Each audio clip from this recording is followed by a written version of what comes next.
நந்தினி இப்போது உயிரோடு இல்லை என்று தன்மையா சொல்லவும் விரக்தியில் ஹெலனாவுடன் மகத நாட்டை நோக்கி புறப்பட்டான். செலூக்கஸ் ஆமாத்தியருடன் காந்தார நாட்டை நோக்கி சென்று கொண்டிருந்தான். அப்போது ஆமாத்தியர் மாவீரன் அலெக்சாண்டர் சிந்து நாட்டு போர் வீரர்களுடன் தோல்வியை தழுவினார் என்று கூறினார்.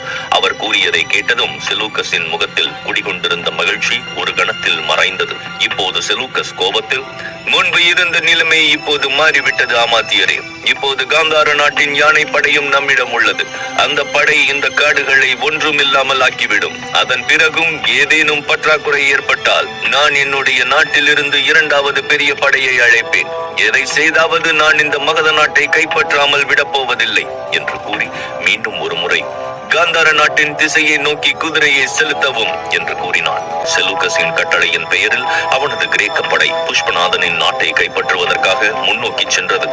மறுபுறம் மகத நாட்டை நோக்கி வேகமாக சென்று கொண்டிருந்த சந்திரகுப்தனின் கப்பல் அங்க நாட்டு துறைமுகத்தை நெருங்கிக் கொண்டிருந்தது. தன்மையாவின் பணிப்பெண்கள் கிரேக்க படையுடன் மோதி காயமடைந்த உக்கிரசேனருக்கு சிகிச்சை அளிப்பதில் மும்முரமாக இருந்தார்கள். சந்திரகுப்தன் கப்பலின் முனையில் நின்று கொண்டிருந்தான். அவன் தொலைதூர அடிவானத்தை நோக்கி காலியாக இருக்கும் வானத்தை பார்த்து கொண்டிருந்தான். அவனுக்குள்ளும் அதே போன்ற வெறுமைதான் இருந்தது. இளவரசி நந்தினி இப்போது இந்த உலகில் உயிரோடு இல்லை என்ற எண்ணம் அவனை மிகவும் வருத்தத்திற்கு உள்ளாக்கியது. அந்த செய்தி அவனை மிகவும் வேதனையில் தள்ளியது. அவனுக்கு சற்று தொலைவில் நின்று கொண்டிருந்த ஹெலனாவும் இதே மனநிலையில் தான் இருந்தாள். நந்தினி இறந்த செய்தி அவளுக்கு முன்பே தெரியும். ஆனால் அவள் அதை பற்றி கவலைப்படவில்லை. தீவிற்கு வந்த பிறகு நடந்ததை கண்டுதான் அவள் மிகவும் வருத்தப்பட்டாள். சந்திரகுப்தன் இப்படி விரக்தியில் இருப்பதற்கு தான் காரணம் என்று அவள் தன்னையே குற்றவாளியாக கருதினாள். அவளால் தான் சந்திரகுப்தன் பல இன்னல்களை சந்திக்க நேர்ந்தது. முதலில் அவன் ஹெலனாவுக்காக செலூக்கஸுடன் போரில் ஈடுபட்டான். பிறகு திடீரென்று பராந்தக தீவிற்கு வந்து ஆண்ட்ரூஸுடன் அவனுக்கு போர் ஏற்பட இருந்தது. சரியான நேரத்தில் தன்மையா மட்டும் அங்கு வரவில்லை என்றால் என்ன விபரீதம் நடந்திருக்கும் என்று நினைத்து அவள் கவலைப்பட்டுக் கொண்டிருந்தாள். இவர்கள் இருவரிடமிருந்து சற்று தொலைவில் இருந்த தன்மையா சந்திரகுப்தனையும் ஹெலனாவையும் தொடர்ந்து பார்த்து கொண்டிருந்தாள். இருவரின் உணர்வுகளும் இப்போது எப்படி இருக்கும் என்பதை அவள் புரிந்து கொண்டாள். அவள் பொறுமையாக சந்திரகுப்தனுக்கு அருகில் வந்து, சக்கரவர்த்தி சந்திரகுப்தரே, உங்களுக்கு ஆட்சேபனை இல்லை என்றால் நான் உங்களிடம் ஒன்று கேட்கலாமா என்று கேட்டாள். சந்திரகுப்தன் தன்னை கட்டுப்படுத்திக் கொண்டு, ஆம், என்ன கேட்க வேண்டும் தன்மையா, கேள் என்று கூறினாள். தன்மையா எந்தவித தயக்கமும் இல்லாமல் தான் நினைத்ததை நேரடியாக கேட்க ஆரம்பித்தாள். சக்கரவர்த்தி சந்திரகுப்தரே, அந்த கிரேக்க பெண் ஹெலனா உங்களை காதலிப்பதாக எனக்கு தெரிகிறது. ஒருவேளை உங்களுக்கும் அவள் மீது அதே உணர்வு இருக்கலாம் என்று அவள் சொல்லி முடிப்பதற்குள் சந்திரகுப்தன் குறுக்கிட்டு, ஆமாம் தன்மையா, அவள் என்னை காதலிக்கிறாள். இதை அவளே என் முன்னும் ஆச்சாரியரின் முன்னும் ஏற்றுக்கொண்டாள். ஆனால் எனக்கு இப்போது அவள் மீது அந்த மாதிரியான எந்த உணர்வும் இல்லை. உண்மையை சொல்வதென்றால் நான் இப்போது அவளை வெறுக்க ஆரம்பித்து விட்டேன் என்று கூறினான். அதை கேட்ட தன்மையா பதற்றமான குரலில், இல்லை சக்கரவர்த்தியே, இவ்வளவு கடுமையாக நடந்து கொள்ளாதீர்கள். அவள் உங்கள் மேல் வைத்திருக்கும் காதலுக்கு நீங்கள் அவளை வெறுப்பது எப்படி சரியாக இருக்கும் என்று கேட்டாள். சந்திரகுப்தனால் இனி தன்னை அடக்கிக் கொள்ள முடியவில்லை. அவன் சற்று உரத்த குரலில், நான் எதற்காக இப்படியெல்லாம் நினைக்கிறேன் என்று உனக்கு தெரியாதா தன்மையா? அவள் ஒன்றும் சாதாரண காரியம் செய்யவில்லை. இளவரசி நந்தினியின் மரணத்திற்கு அவள்தான் காரணம் என்று கூறினான். சந்திரகுப்தனின் இந்த கசப்பான வார்த்தைகளை தொலைவில் நின்று இருந்த ஹெலனாவும் கேட்டுக்கொண்டிருந்தாள். ஆனால் அவள் வெளியில் எதுவுமே சொல்லாமல் உள்ளுக்குள் தவித்துக் கொண்டிருந்தாள். அவள் தனது உணர்ச்சிகளை கட்டுப்படுத்திக் கொண்டு தூரத்தில் இருக்கும் கடலை வெறித்து பார்க்க ஆரம்பித்தாள். சந்திரகுப்தன் இப்படி கூறியதை கேட்ட தன்மையா எதிர்ப்பு குரலில், இல்லை சக்கரவர்த்தி, நீங்கள் இப்படி கூறுவது அநீதி. தேவையில்லாமல் அந்த அப்பாவி பெண்ணின் மீது நீங்கள் பழி சுமத்துகிறீர்கள். இளவரசி நந்தினியின் மரணத்திற்கு அவள் எப்படி காரணமாக இருக்க முடியும்? நான் தான் சொல்கிறேன் அல்லவா, கடற்கொள்ளையர்களின் தளபதி திரவியன் தான் குற்றவாளி. அதனால் தான் இளவரசி நந்தினிக்கு இப்படி நேர்ந்தது என்று கூறினாள். சந்திரகுப்தன் உடனே தன்மையாவின் வார்த்தைகளுக்கு எதிர்ப்பு தெரிவித்து, இந்த ஹெலனா இங்கு வந்ததால் தான் அந்த கடற்கொள்ளையர்களின் தளபதி திரவியன் இங்கு வந்தான். மற்றபடி எனது மகத நாட்டின் மாகாணத்தில் எந்த கொள்ளைக்காரனும் காலடி வைத்ததில்லை. நான் இருந்திருந்தால் யாருக்கும் இவ்வளவு தைரியம் வந்திருக்காது. இந்த ஹெலனாவை கிரேக்க நாட்டில் இருந்து திரவியன் கடத்தி வந்தான். ஆனால் அவள் அவனுடைய பிடியில் இருந்து தப்பித்து ஓடி வந்து கந்தக காட்டிற்குள் சென்று விட்டாள். அவளை கண்டுபிடிப்பதற்காக கொள்ளைக்காரர்கள் அவளை பின்தொடர்ந்து கந்தக காட்டிற்கு வந்தார்கள். அப்போதுதான் ஹெலனாவிற்கு பதிலாக இளவரசி நந்தினி அவர்கள் கையில் மாட்டிக்கொண்டாள். அவளை வலுக்கட்டாயமாக அவர்கள் அங்கிருந்து இழுத்துச் சென்றார்கள் என்று கூறினான். சந்திரகுப்தன் கூறியதை கேட்ட தன்மையா, இது எதிர்பாராமல் நடந்த ஒரு தற்செயல் நிகழ்வு சக்கரவர்த்தி. அதற்காக நாம் ஹெலனாவை குறை கூற முடியாது என்று அவள் கூறிக்கொண்டிருக்கும் பொழுதே குறுக்கிட்ட சந்திரகுப்தன் கசப்பான குரலில், ஓ, அப்படியென்றால் ஹெலனாவை நீ நிரபராதி என்று கருதினால் இளவரசி நந்தினியை மகத நாட்டின் அரண்மனையிலிருந்து கடத்திச் சென்ற உன் காதலன் மணிக்கேதுதான் இதற்கெல்லாம் காரணம். அவன்தான் குற்றவாளி என்று கூறினான். சந்திரகுப்தன் மணிக்கேதுவை பற்றி கூறியதும் தன்மையா திடீரென உணர்ச்சி வசப்பட்டாள். அவள் சிறிது நேரம் அமைதியாக இருந்துவிட்டு பிறகு தன்னை கட்டுப்படுத்திக் கொண்டு, இல்லை சக்கரவர்த்தியே, மணிக்கேதுவும் இதில் குற்றவாளி அல்ல. பழி வாங்கும் எண்ணத்தில் இளவரசி நந்தினியை கடத்திச் சென்றது உண்மைதான். ஆனால் அதன் பிறகு அவர் மனம் மாறியது. உடனே அவர் நந்தினியை விடுவித்தார். உண்மையில் அவர் நந்தினியை மீண்டும் மகத நாட்டிற்கு அழைத்து வர தயாராக இருந்தார். ஆனால் இளவரசி நந்தினி மறுத்துவிட்டாள் என்று கூறினாள். இதை கேட்ட சந்திரகுப்தன் திடீரென அதிர்ச்சி அடைந்தான். அவன் சற்று வியப்புடன், என்ன சொல்கிறாய் தன்மையா? நந்தினி திரும்ப மகத நாட்டின் அரண்மனைக்கு செல்ல மறுத்து விட்டாளா? ஏன் இப்படி செய்தாள்? நந்தினி வேண்டுமென்றேதான் மகத நாட்டிற்கு திரும்ப வர விரும்பவில்லையா என்று கேட்டான். சந்திரகுப்தன் கூறியதற்கு மறுப்பு தெரிவித்த தன்மையா, சக்கரவர்த்தியே, வேண்டுமென்றே இளவரசி நந்தினி மறுக்கவில்லை. மணிக்கேதுவை தோற்கடித்த பிறகு அவளை அழைத்துச் செல்ல நீங்கள் கந்தக காட்டிற்கு வர வேண்டும் என்று அவள் விரும்பினாள். ஆனால் நீங்கள் கடைசி வரை அங்கு வரவில்லை. 1 மணி நேரத்திற்குள் கந்தக காட்டிற்கு வரவில்லை என்றால் நந்தினியை கொன்று விடுவேன் என்று மணிக்கேது எச்சரித்தும் நீங்கள் அங்கு வரவில்லை. அதனால் தான் நந்தினி அரண்மனைக்கு திரும்பி வர விரும்பவில்லை என்று கூறினாள். தன்மையா கூறிய அனைத்தையும் கேட்டவுடன் சந்திரகுப்தனுக்கு அன்று நடந்த முழு சம்பவமும் திரும்ப நினைவுக்கு வரத் தொடங்கியது. அவன் குற்ற உணர்ச்சியுடன், நான் அப்போது உதவியற்றவனாக இருந்தேன். அந்த நேரத்தில் தான் ஆச்சாரியரின் பழைய எதிரியான கார்மேக வளவன் ஆச்சாரியரை வஞ்சகமாக அரண்மனையிலிருந்து தன்னுடன் அழைத்துச் சென்றான். அந்த நேரத்தில் நான் முதலில் நந்தினியை கந்தக காட்டிலிருந்து அழைத்துச் செல்லலாமா அல்லது ஆச்சாரியரின் உயிரை காப்பாற்றலாமா என்ற பெருங்குழப்பத்தில் இருந்தேன் என்று கூறினான். இதை தாண்டி சந்திரகுப்தனால் வேறு எதுவும் சொல்ல முடியவில்லை. சந்திரகுப்தன் கூறியதை கேட்ட தன்மையா, அப்படியென்றால் குற்றவாளி நீங்கள் தானே சந்திரகுப்தரே? நீங்கள் நந்தினியை விட ஆச்சாரியருக்குத்தான் முக்கியத்துவம் கொடுத்திருக்கிறீர்கள். உண்மையில் நீங்கள் நந்தினியை அவளுடைய விதிக்கு ஏற்றாற்போல் நடக்கட்டும் என்று விட்டுவிட்டீர்கள் என்று கூறினாள். தன்மையாவின் இந்த வார்த்தைகள் அவன் செய்த தவறு என்ன என்பதை அவனுக்கு புரிய வைத்தது. அவன் ஏமாற்றம் நிறைந்த குரலில், ஆமாம் தன்மையா, அப்போது நான் மிகப்பெரிய தவறு செய்துவிட்டேன் என்பது உண்மைதான். ஆனால் மன்னனாக எனக்கும் சில தார்மீக பொறுப்புகள் இருக்கின்றன. மகத நாட்டின் ஆட்சிக்கு இளவரசி நந்தினியை விட ஆச்சாரிய சாணக்கியர் அவசியமாக தேவைப்பட்டார். என்னுடைய பொறுப்பிலிருந்து அவருடைய உயிரை காப்பாற்றுவது மிக முக்கியமானது. அதனால் தான் நான் அதை செய்தேன் என்று கூறினான். அப்போதுதான் அவனுக்கு ஏதோ ஞாபகம் வந்து தன்மையாவிடம், நந்தினி கந்தக காட்டிலிருந்து திரும்பி அரண்மனைக்கு வர விரும்பவில்லை என்று உனக்கு யார் சொன்னது என்று கேட்டான். மணிக்கேதுதான் இந்த கதையெல்லாம் என்னிடம் சொன்னார். அவர் நந்தினியை பற்றி மிகவும் கவலைப்பட்டார். அவர் செய்த செயலை நினைத்து மிகவும் மனம் வருந்தினார். கடற்கொள்ளையர்களை பற்றி அவருக்கு எதுவும் தெரியாது என்பதும் எனக்கு வெகு நாட்களுக்கு பிறகுதான் தெரிந்தது என்று தன்மையா கூறினாள். தன்மையா கூறியதை கேட்ட சந்திரகுப்தன் சற்று ஆர்வத்துடன், மணிக்கேது இப்போது எங்கே? நீயும் திடீரென்று எங்கே காணாமல் போனாய் என்று கேட்டான். தன்மையா சந்திரகுப்தனின் இந்த கேள்வியை புறக்கணித்துவிட்டு, அதையெல்லாம் பிறகு சொல்கிறேன் சக்கரவர்த்தியே, இப்போதைக்கு நான் உங்களிடம் ஒரு வேண்டுகோள் வைக்க விரும்புகிறேன். தயவு செய்து என்னுடைய வேண்டுகோளை ஏற்றுக்கொள்ளுங்கள் என்று கேட்டாள். சந்திரகுப்தன் அவளை கேள்வியாக பார்த்தான். சந்திரகுப்தன் இப்படி அமைதியாக இருப்பதை பார்த்த தன்மையா, இப்போது நடந்த அனைத்தையும் மறந்து விடுங்கள் சக்கரவர்த்தியே. நந்தினிக்காக யாரையும் குறை சொல்லாதீர்கள். யாரிடமும் வெறுப்பு காட்டாதீர்கள். அன்பை விட இவ்வுலகில் எதுவுமே விலை மதிப்பில்லாதது சக்கரவர்த்தியே. இந்த அன்பு உங்களுக்கு மீண்டும் ஒரு வாய்ப்பை அளித்துள்ளது. இந்த கிரேக்க பெண்ணை திரும்ப செலூக்கஸிடம் அனுப்ப வேண்டாம் சக்கரவர்த்தியே. இந்த கிரேக்க பெண் ஹெலனாவின் காதலை ஏற்றுக்கொள்ளுங்கள். இளவரசி நந்தினியின் இடத்தை இந்த பெண்ணால் நிரப்ப முடியாது என்று எனக்கு தெரியும். ஆனால் அவள் உங்கள் வாழ்க்கையை திரும்பவும் மகிழ்ச்சியுடன் வைத்திருப்பாள் என்று கூறினாள். தன்மையாவின் இந்த கோரிக்கையை கேட்ட சந்திரகுப்தன் திடீரென அதிர்ச்சி அடைந்தான். அவன் கனவில் கூட ஹெலனாவை பற்றி இந்த மாதிரியான எண்ணத்தில் நினைத்ததில்லை.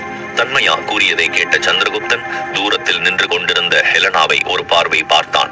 அவள் இது எதுவும் தெரியாமல் கடலையே வெறித்து பார்த்து கொண்டிருந்தாள். சிறிது நேரத்தில் சந்திரகுப்தனின் மனதில் அவள் மீது எழுந்த வெறுப்பு சட்டென்று மறைந்தது. மாறாக அவளிடம் அவன் நடந்து கொண்ட கடுமையான நடத்தையை நினைத்து வருத்தப்படத் தொடங்கினான். ஹெலனாவிடம் மன்னிப்பு கேட்க வேண்டும் என்ற வலுவான உணர்வு அவன் மனதில் எழுந்தது.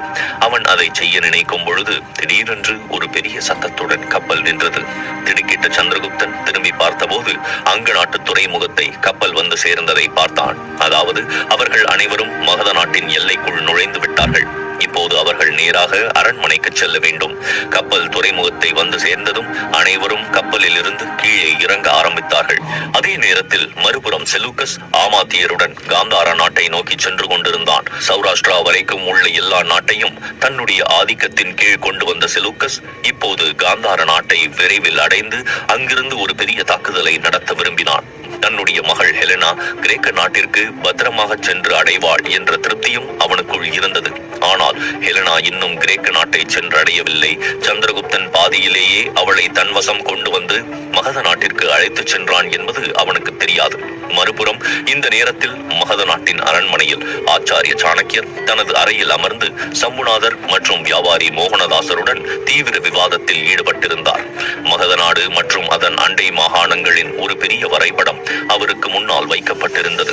அதை பார்த்து கொண்டிருந்த சம்புநாதர், ஆச்சாரிய சாணக்கியர் அவர்களே, இப்போது மகத நாட்டின் எல்லா திசைகளிலும் நம்முடைய படை வீரர்கள் நின்று கொண்டிருக்கிறார்கள்.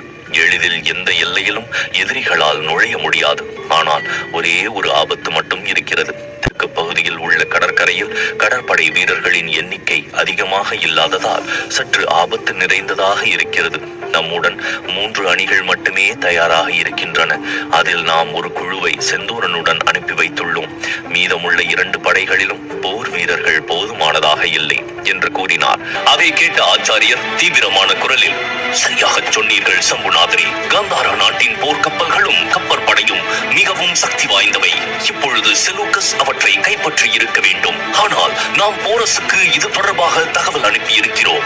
அவர் கடல் வழியை கண்காணிப்பார். மேலும் அங்கிருந்து மகத நாட்டை நோக்கி ஏதேனும் கடற்படை வந்தால் அது முதலில் போரஸின் கடற்படையுடன் போரிட வேண்டும். அதன் பிறகுதான் அது மகத நாட்டின் எல்லைக்குள்ளேயே வர முடியும் என்று கூறினார். ஆச்சாரியர் கூறியதை கேட்ட சம்புநாதன் சற்று கவலையான குரலில், ஆச்சாரியரே, ஆனால் போரஸிடம் கூட பெரிய கடற்படை இல்லை. அதனால் அவர் படை வேறு எந்த படையுடன் மோதினாலும் வெற்றி இவர்களுக்குத்தான் கிடைக்கும் என்பதில் உறுதியாக இருக்கக்கூடாது என்று கூறினார். ஆச்சாரியர் அவருக்கு விளக்கி கூறும் விதமாக, அது எனக்கு தெரியும் சம்புநாதரே. ஆனால் இதில் போரஸ் தோற்கடிக்கப்படுவார் என்று நான் கருதுகிறேன். ஆனால் காந்தார நாட்டின் கடற்படையும் இதனால் பாதிக்கப்படும். அது மகத நாட்டின் எல்லைக்குள் அடையும் நேரத்தில் அந்த படையின் வலிமை பாதியாக குறைந்திருக்கும். எனவே அவர்களுடன் போரிடுவது நமது நாட்டின் 2 படைகளுக்கு அவ்வளவு சிரமமாக இருக்காது. ஆனால் செலூக்கஸ் கடல் வழியை விட களத்தில் வந்து போரில் ஈடுபடுவதில் தான் அதிக கவனம் செலுத்துவான் என்பது என்னுடைய யூகம். ஏனென்றால் ஒவ்வொரு தளபதியும் தனது முந்தைய தோல்விகளின் அடிப்படையில் அடுத்த போரின் யூகத்தை தீர்மானிக்கிறார்கள். மாவீரன் அலெக்சாண்டர் உலகின் பெரும்பாலான பகுதிகளை கைப்பற்றிய போதிலும் இங்குள்ள புவியியல் இருப்பிடம் அவருக்கு நன்றாக தெரியாததால் அவர் இங்கு வந்த பிறகும் அவர் தோற்று திரும்பவும் அவர் நாட்டிற்கே செல்ல வேண்டியிருந்தது. இங்கே இருக்கும் அடர்ந்த காட்டு பகுதியில் அவருடைய வீரர்களால் சரியாக போரில் ஈடுபட முடியவில்லை. இரண்டாவது பெரிய காரணம், அந்த வீரர்கள் ஒருபோதும் யானைப்படையை எதிர்கொள்ளவில்லை. மாறாக போரஸின் படையில் யானைப்படை அதிகமாக இருந்ததால் கிரேக்க படை போர்க்களத்தை விட்டு வெளியேற வேண்டியிருந்தது. ஆனால் இப்போது காந்தாரா நாட்டை செலூக்கஸ் ஆக்கிரமித்துள்ளதால் ஹம்பியின் யானைப்படை அவர் வசம் இருக்கும். அது அவருடைய கடற்படையை போலவே வலிமையானது. எனவே இப்படிப்பட்ட சூழ்நிலையில் செலூக்கஸ் யானைப்படையை தான் அதிகபட்சமாக பயன்படுத்துவார். யானைப்படையின் உதவியுடன் வனப்பகுதிக்குள் நுழைந்து சண்டையிடுவார். அதனால் அவர் எந்த பிரச்சனையையும் எதிர்கொள்ள மாட்டார் என்று கூறியவர் பிறகு ஏதோ யோசித்துவிட்டு, மூன்றாவது முக்கியமான காரணம் என்னவென்றால் சம்புநாதரே, தெற்கில் உள்ள கடற்பகுதியில் பெரும் பகுதியும் மகத நாட்டுடன் சேர்க்கப்படவில்லை. அதனால் செலூக்கஸ் அங்கிருந்து தாக்கி மகத நாட்டிற்கு அதிக தீங்கு செய்ய முடியாது. அவரும் இதை நன்றாக புரிந்து வைத்திருப்பார். அதனால் தான் இந்த பகுதியை தாக்காமல் நாட்டிற்குள் வந்து நிலப்பகுதி வழியாக போரிடுவதில் அவர் அதிக கவனம் செலுத்துவார் என்று கூறினார். ஆச்சாரியர் கூறியதை கேட்ட சம்புநாதர் திடீரென அதிர்ச்சி அடைந்தார். சம்புநாதரை போலவே வியாபாரி மோகனதாசனும் ஆச்சாரியரை சற்று ஆச்சரியத்துடன் பார்க்க ஆரம்பித்தார். நிலப்பகுதியில் வந்து அழிப்பதாக எதை சொல்கிறீர்கள் ஆச்சாரியரே? செலூக்கஸ் அந்த பகுதியை தன்வசம் படுத்திக் கொள்வான் என்று சொல்கிறீர்களா என்று வியாபாரி மோகனதாசன் கேட்டுக் கொண்டிருக்கும் பொழுதே குறுக்கிட்ட ஆச்சாரியர் கவலையான குரலில், மோகனதாசரே, அப்படி அல்ல. செலூக்கஸ் தனது மேலாதிக்கத்தை நிலைநாட்ட மகத நாட்டையோ அல்லது அதன் எந்த பகுதியையோ இனி தாக்க மாட்டார். ஆனால் அவர் இப்போது மகத நாட்டையே முற்றிலுமாக அழிக்க விரும்புகிறார் என்று கூறினார். இதை கேட்ட சம்புநாதர், ஆனால் ஆச்சாரியரே, அப்படி செய்வதால் அவருக்கு என்ன லாபம் கிடைத்திடப் போகிறது என்று கேட்டார். ஆச்சாரியர் தீவிரமான குரலில், இந்த போர் இனி அவருக்கு லாபம் அல்லது நஷ்டம் பற்றிய கேள்விக்கானது அல்ல சம்புநாதரே. மாறாக பழி வாங்கும் நோக்கத்திற்காக இப்பொழுது இந்த போர் நடைபெற இருக்கிறது. ஏனென்றால் அவருக்கு இப்போது அவரது மகள் கிடைத்திருப்பாள். ஹெலனா ஒருபோதும் என் வசம் இல்லை என்பதை அவர் அறிந்திருக்க வேண்டும். அது மட்டுமின்றி ஹெலனா சக்கரவர்த்தி சந்திரகுப்தரை காதலிக்கிறாள் என்பதையும் அவர் அறிந்திருக்க வேண்டும்.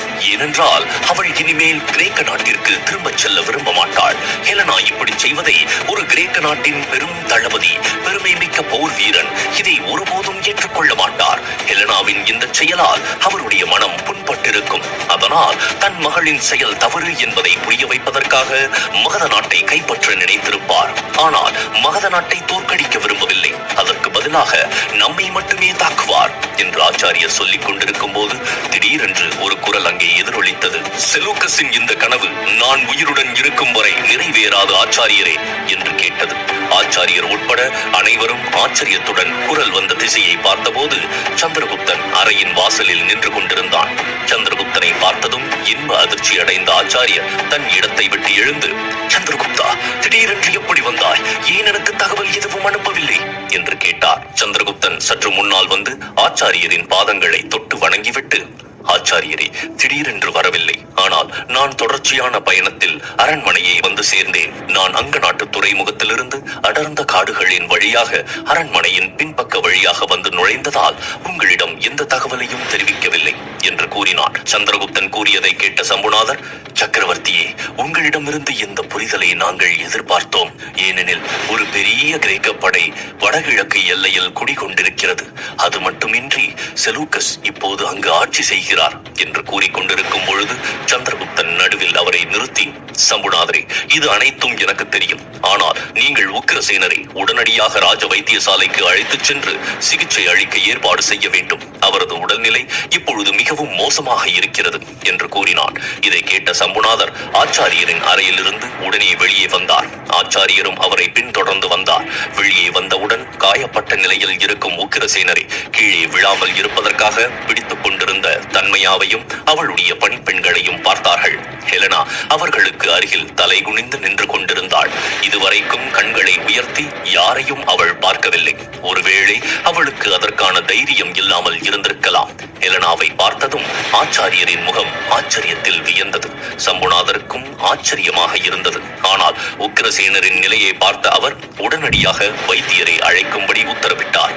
பின்னர் காவலர்கள் உக்கிரசேனரை அழைத்துச் சென்றனர். தன்மையா ஆச்சாரியரை பார்த்ததும் அவர் முன்னால் சென்று அவரை வணங்கினாள். ஆச்சாரியர் அவளை ஆசீர்வதித்துவிட்டு, தன்மையா, உன்னை உயிருடன் பாதுகாப்பாக பார்த்ததில் நான் மிகவும் மகிழ்ச்சி அடைகிறேன். கடவுளின் ஆசி எப்போதும் உன்னிடம் இருக்கட்டும் என்று கூறியவர் அதன் பிறகு ஹெலனாவின் அருகில் வந்து அதே பாசத்துடன், நீ மீண்டும் மகத நாட்டின் அரண்மனைக்கு வந்து விட்டாயா என் மகளே கயா என்று கூறினார்.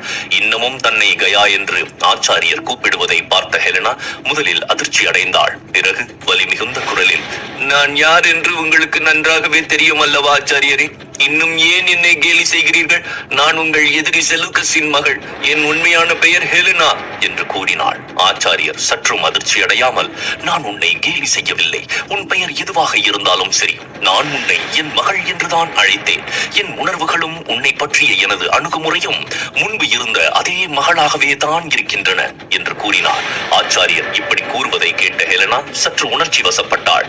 அவள் மிகவும் தாழ்ந்த குரலில், மிக்க நன்றி ஆச்சாரியரே என்று கூறினாள். ஆச்சாரியர் ஹெலனாவின் தலையில் கை வைத்துக் கொண்டே, போ மகளே, இப்போது நீ சென்று உன் அறையில் ஓய்வெடுத்துக்கொள். எதுவாக இருந்தாலும் நாம் அதை பற்றி நாளை விரிவாக பேசுவோம் என்று கூறினார். ஹெலனா எதுவும் பேசாமல் நேராக தன்னுடைய அறையை நோக்கி சென்றாள். ஆச்சாரியர் இப்போது சந்திரகுப்தனை கேள்வியாக பார்த்தார். ஆச்சாரியர் இப்போது சந்திரகுப்தனிடமிருந்து எல்லாவற்றையும் தெளிவாக தெரிந்து கொள்ள விரும்புகிறார் என்பதை அவன் புரிந்து கொண்டான். எனவே அவன் ஆச்சாரியரிடம் முழு கதையையும் விரிவாக கூறினான். எல்லாவற்றையும் தீவிரமாக கேட்ட ஆச்சாரியர் சிறிது நேரம் யோசித்துவிட்டு கடைசியாக யோசனையில் ஒரு முடிவுக்கு வந்தவராக இந்த முழு சம்பவத்திலும் நமக்கு சாதகமாக சில விஷயங்கள் நடந்திருக்கின்றன. சக்கரவர்த்தியே, செலூக்கஸை சந்தித்தது முதல் நீ ஹெலனாவை பாதுகாப்பாக தங்க வைத்திருந்தாய். அதனால் தான் அவர் உன்னுடன் சண்டை போடவில்லை. மற்றபடி அந்த நேரத்தில் உன்னை தோற்கடிப்பது அவருக்கு கடினமான காரியம் அல்ல. அந்த நேரத்தில் உன்னிடம் அதிக போர் வீரர்களும் இல்லை. செலூக்கஸ் உன்னை விட சக்தி வாய்ந்த மற்றும் அனுபவம் வாய்ந்த போர் வீரர் என்று ஆச்சாரியர் கூறினார். ஆச்சாரியர் செலூக்கஸ் பற்றி கூறிய அனைத்தையும் சந்திரகுப்தனும் ஒப்புக்கொண்டான். தன் பேச்சை தொடர்ந்த ஆச்சாரியர், இரண்டாவது பலமான விஷயம் என்னவென்றால், நீ பராந்தக தீவில் ஆண்ட்ரோஸ் என்ற போர் வீரனை தோற்கடித்தது மட்டுமல்லாமல் அனைத்து கிரேக்க வீரர்களையும் அடித்து வீழ்த்திருக்கிறாய். இதற்காக நான் தன்மையாவிற்கு என்றென்றும் நன்றி உள்ளவனாக இருப்பேன். அந்த போரில் நம் வீரர்கள் அனைவரும் வீர மரணம் அடைந்தாலும் செலூக்கஸ் இதை பற்றி தெரிந்து கொண்ட பிறகு உன்னுடைய வீரத்தை பற்றி அவர் ஒரு யூகத்திற்கு வருவார். அவரது மன உறுதியும் சிறிது சிறிதாக உடைந்துவிடும் என்று கூறியவர் சற்று தீவிரமான குரலில், ஆனால் நீ ஹெலனாவை மீண்டும் இங்கு அழைத்து வந்திருக்க கூடாது. இது செலூக்கஸின் பழிவாங்கும் தன்மையை இன்னும் தீவிரப்படுத்தும் விதமாக அமையும். இந்த கோபத்தில் அவர் மகத நாட்டை முழுவதுமாக எரித்து விடுவார். கோபத்தில் அவர் தன் மகளை பற்றி கூட கவலைப்பட மாட்டார் என்று கூறினார். ஆச்சாரியர் கூறியதை கேட்ட சந்திரகுப்தன் சற்று ஆவேசமான குரலில், ஆச்சாரியரே, நான் உயிருடன் இருக்கும் வரை மகத நாட்டை நோக்கி அந்த செலூக்கஸ் கண்களை உயர்த்தக்கூட முடியாது. எப்படியும் அவனை எதிர்கொள்ள நான் தயாராக இருக்கிறேன். ஆனால் ஹெலனா தன் முழு மனதுடன் கிரேக்க நாட்டிற்கு செல்ல விரும்பினால் மட்டுமே நான் செலூக்கஸுடன் அனுப்பி வைப்பேன் என்று கூறினான். இதை கேட்ட ஆச்சாரியர் சற்று கடுமையான குரலில், சக்கரவர்த்தி சந்திரகுப்தா, அப்படியானால் நீ ஹெலனாவிற்காக போரிடப் போகிறாயா அல்லது மகத நாட்டிற்காக போரிடப் போகிறாயா என்று கேட்டார். சந்திரகுப்தன் மெதுவான குரலில், நிச்சயமாக மகத நாட்டிற்காகத்தான் ஆச்சாரியரே. ஆனால் மகத நாடு இப்போது ஹெலனாவுக்கும் சொந்தமாகிவிட்டது. ஏனென்றால் மகத நாட்டின் இந்த மன்னனை காக்க ஹெலனா தன் உயிரை கூட பொருட்படுத்தவில்லை என்று கூறினான். இதை கேட்ட ஆச்சாரியர் தன்னைத்தானே நிதானம் செய்து கொண்டு, சரி, நாளை அரசு பேரவையில் இதை பற்றி நாம் முடிவு செய்வோம். முடிவு என்னவாக அமைகிறது என்று பார்ப்போம்.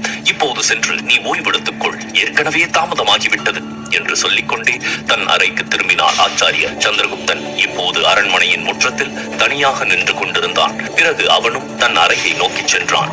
ஆச்சாரியர் தன் அறைக்கு சென்ற சிறிது நேரத்திலேயே வியாபாரி மோகனதாசன் அந்த அறைக்கு சென்றார். அவர் சிறிதும் தயக்கமின்றி ஆச்சாரியரிடம், மன்னிக்கவும் ஆச்சாரியரே, நமக்கு நல்ல அதிர்ஷ்டம் தான் கிடைத்திருக்கிறது. நீங்கள் எதை பற்றி இப்போது கவலைப்படுகிறீர்கள்? செலூக்கஸால் நாம் எப்படி ஆபத்தில் சிக்கிக் கொள்ள முடியும்? நம்மிடம்தான் அவருடைய மகள் ஹெலனா இருக்கிறாள் அல்லவா? அதனால் செலூக்கஸை கட்டாயப்படுத்த இந்த வாய்ப்பை நாம் மீண்டும் ஒரு முறை பயன்படுத்திக் கொள்ளலாம் என்று கூறினார். ஆனால் ஆச்சாரியர் அவருடைய வார்த்தையை நிராகரித்து, மோகனதாசரே, ஒரு பெரிய கேலி கூத்து நம் முன் எழுந்துள்ளது. முன்பு ஒருமுறை நான் ஹெலனாவை பற்றிய பொய் சொல்லி டிமிட்ராஸை திரும்பச் சொல்லி வற்புறுத்தினேன். ஆனால் இப்போது உண்மையை சொல்லி செலூக்கஸை கட்டாயப்படுத்த விரும்பவில்லை. அது மட்டுமின்றி ஹெலனாவை அவளுடைய சம்மதம் இல்லாமல் செலூக்கஸிடம் ஒப்படைக்க நான் விரும்பவில்லை. ஆனால் அப்பாவுக்கும் மகளுக்கும் இடையில் ஒரு தடையை உருவாக்குவதும் சரியல்ல என்று நினைக்கிறேன் என்று கூறினார். ஆச்சாரியர் கூறியதை கேட்ட மோகனதாசன் எதிர்ப்பு தெரிவிக்கும் குரலில், இதில் என்ன தடை இருக்கிறது ஆச்சாரியரே? செலூக்கஸ் நம்முடைய பரம எதிரி. மேலும் உங்களுடைய கணிப்பின்படி அவர் நம்மை தோற்கடிப்பதை விட நம்மை அழிப்பதில் குறியாக இருக்கிறார். அதனால் இது ஹெலனாவிற்கு தீங்கு விளைவிக்கும் என்ற பயத்தை அவருக்கு காட்ட வேண்டும். ஆனால் நாம் உண்மையில் ஹெலனாவிற்கு தீங்கு விளைவிக்க மாட்டோம் என்றாலும் அந்த பெண்ணால் மகத நாட்டின் அழிவை நம்மால் பார்க்க முடியாது என்று கூறினார். ஆச்சாரியர் இப்போது கொஞ்சம் உற்சாகமடைந்து, செலூக்கஸ் மகத நாட்டின் பெயரையும் அடையாளத்தையும் அழித்து விடுவார் என்று நீங்கள் ஏன் கருதுகிறீர்கள்? நாம் தொடர்ந்து அவர் என்ன செய்கிறார் என்பதை பார்ப்போம். அவருக்கு எதிராக போட்டியிடுவோம். இப்போது சந்திரகுப்தனும் திரும்பி வந்து விட்டான். நமது நாட்டின் படையும் எல்லையில் நிறுத்தப்பட்டுள்ளது. இதற்கு மேல் நாம் எதை கண்டு பயப்பட வேண்டும் என்று ஆச்சாரியர் கேட்டார். தன்மையா கூறியதை கேட்டு புரிந்து கொண்ட சந்திரகுப்தனுக்கு இப்போது ஹெலனாவின் மீது காதல் வருமா? நாளைய அரசவையில் என்ன முடிவெடுக்கப் போகிறார்கள்? சந்திரகுப்தன் உண்மையில் ஹெலனாவுக்காக இந்த போரில் செலூக்கஸை எதிர்த்து போரிட போகிறானா? இந்த போரின் விளைவு என்னவாக இருக்கும்? தெரிந்து கொள்ள மேலும் கேளுங்கள்.